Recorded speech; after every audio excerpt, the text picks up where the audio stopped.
Sometimes in my life, I have asked, where are you, God?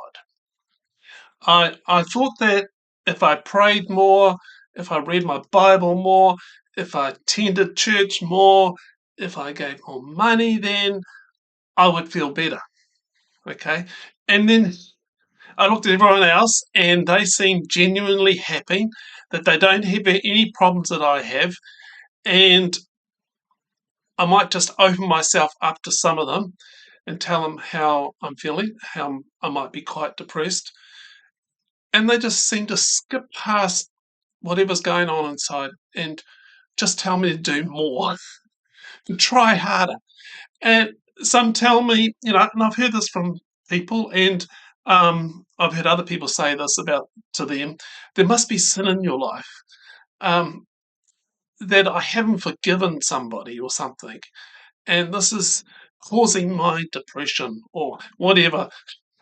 And I've been told that I haven't been told this, but someone else shared this story, is that you have to obey your way out of depression, that you must lack faith. That's what this particular YouTube video is about, lacking faith. And I must be living in disobedience. Look, I'm sure that if they only knew some of the thoughts that I have, that went through my head, and maybe yours too, they would scold me. They would say, "You shouldn't be thinking like that." And I've heard them say that to others. So when that happens, you think, well, I better hide that little bit more. Uh, have you ever been there? Have you ever questioned whether your depression, whether your mental illness, whether your struggle, whatever you're facing, the pain, the problem, is because you have a lack of faith? It kind of seems a reasonable conclusion, doesn't it? Because when you look at others and they all seem to have their lives together, on the outside, life is good, and they may be successful, happy, success, depending on how you define success.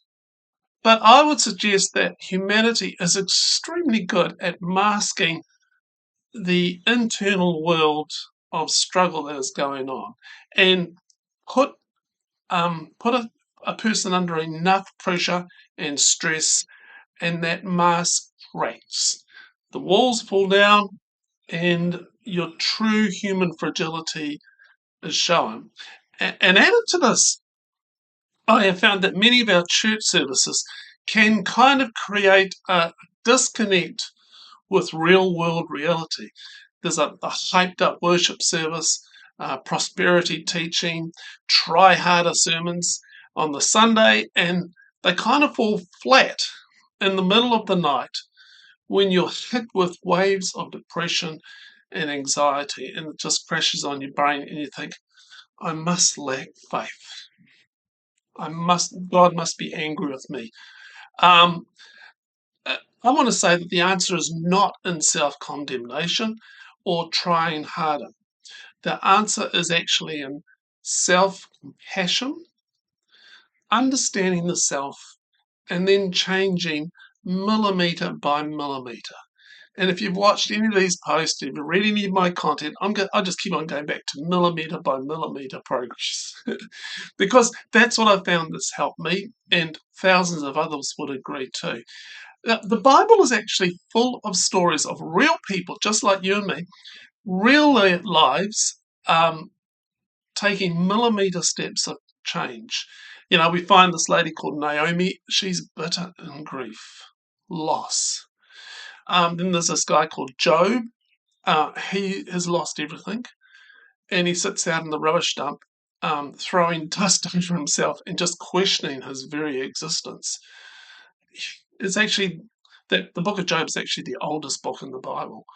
And then there's a story of this great prophet, powerful prophet called Elijah, and he's just done all these miracles and done all this incredible stuff, and he's exhausted, and he gets suicidal. Yeah, and he runs exhausted to a cave and asks God to take his life. And it says in 1 Kings 19:4, Lord, take away my life. And look, these are real people having real experiences that need real love and real grace. They don't need condemnation, shame, and told to try harder. They don't need to be told that they lack faith. Healing comes in the knowledge of what the real world struggles we have are and growing millimetre by millimetre in wisdom and how to face them. When I was writing this, I was thinking, oh, I wonder how I would have approached Elijah if I was in the cave and he'd stumbled in. Well, I think first I would have said, okay, I'd ask him about his sleep. Have you had enough sleep lately? How's your rest? Are you, you're just physically tired. How's your diet? Have you eaten well? When was the last time you ate? What have you been eating? Um, when did you last have a drink of water? How much water have you drunk? Right? Attending to the physical needs of the body first. And in fact, in the story, we find that actually that was one of the first things that God helped him or addressed was his physical needs. Then I think I would next say, okay, Elijah, tell me what's been happening lately.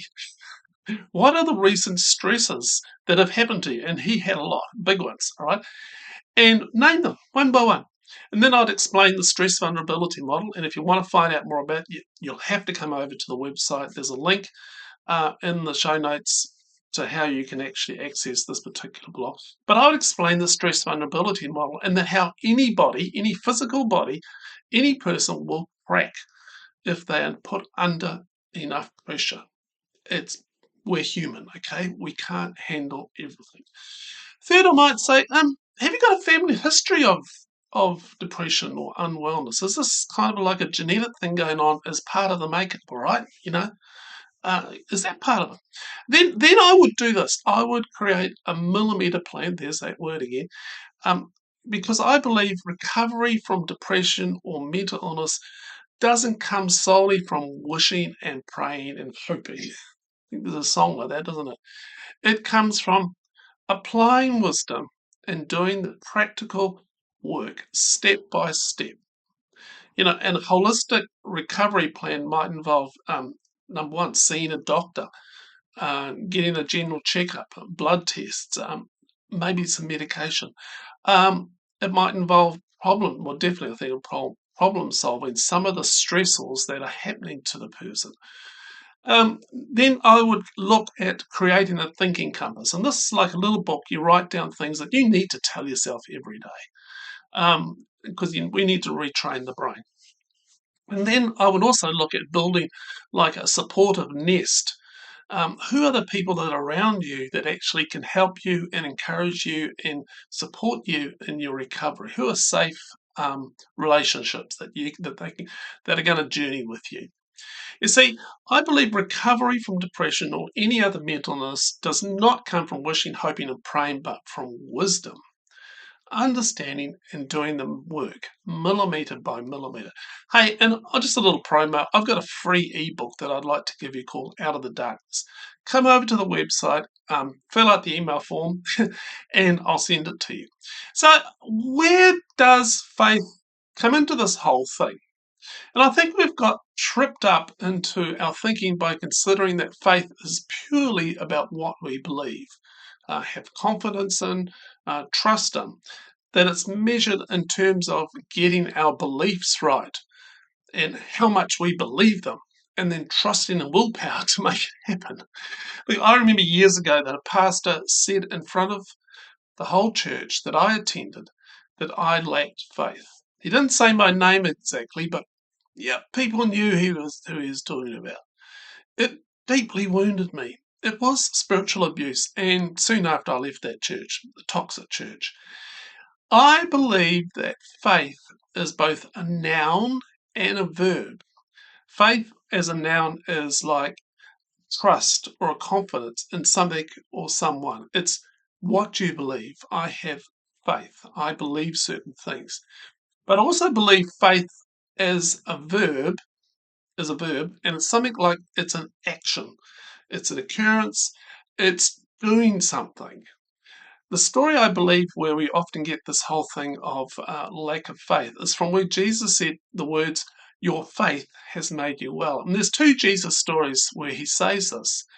The first one is about a woman who had a discharge of blood for like 12 years. And she heard about Jesus coming, and she came up behind him, all right, in the crowd, and just reached down and touched his garment. For she said, "If I touch even his garments, I will be made well." And it says that immediately the flow of blood dried up, and she felt in her body that she was healed of her disease. Jesus, perceiving in himself that God power had gone out from him, immediately turned about in the crowd and said, "Who touched my garments?" And his disciples said, "Look, Jesus, you see all this pressing crowd around you, and yet you say, 'Who touched you?'" And he looked around to see who had done it. But the woman, knowing what had happened, came in fear and trembling and fell down before him and told him the whole truth. And he said, "Daughter, your faith has made you well.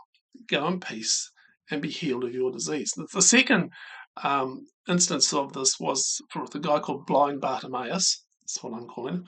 And he heard that Jesus was again in town, and he began to cry out, "Jesus, Son of David, have mercy on me." And many rebuked him, telling him to be quiet. But he cried out all the more, "Son of David, have mercy on me." And Jesus stopped and said, "Go on, come over here." And they called the blind man, saying to him, "Take heart, get up, he is calling you." Throwing off his cloak, he sprang up and came to Jesus. And Jesus said to him, "What do you want me to do for you?" Now, here's a little point. Isn't it obvious? Isn't it obvious? The guy could have said, "Well, I'd like you to change my hair color." No. Jesus actually wants us to say, well, actually, what we really need. And the blind man said to him, "Rabbi, teacher, let me recover my sight." And Jesus said to him, "Go your way, your faith has made you well." And immediately he recovered his sight and followed him on the way. What I hear in the story is that I believe both the woman and blind Bart had some noun faith. Maybe it was only the size of a mustard seed, but they had belief. They had belief that Jesus could do this. They had a belief up here. But then they turned that noun faith into verb faith and took action. The woman pushed and struggled through the stigma in the crowd to touch Jesus.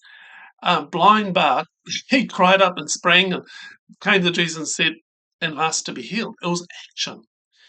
I believe that noun faith grows our verb faith, and our verb faith grows our noun faith, and the cycle's round and round. And I've actually drawn it like this. So here it is. So noun faith, what you believe, grows verb faith, what you do, and what you do grows noun faith, what you believe, and it goes round and around and around. And that's quite a good picture, isn't it? You see, we have kind of a mustard size piece of noun faith, and this grows into verb faith. We take action, and this grows our noun faith, our beliefs, our values, what we really hold on to, and that grows what we do. And it all starts by sowing those millimeter mustard seeds. It's not a lack of faith. No, even a mustard seed faith can do great things. And Jesus said, he put the parable another way. The kingdom of heaven is like a grain of mustard seed that a man took and sowed in his field. Faith. It's the smallest of seeds, but when it is grown, it is larger than all the garden plants and becomes a tree so that birds of the air come and make their nests in it. So what does faith look like in depression? Okay, what does faith look like in leaving depression or other mental health wellness struggles?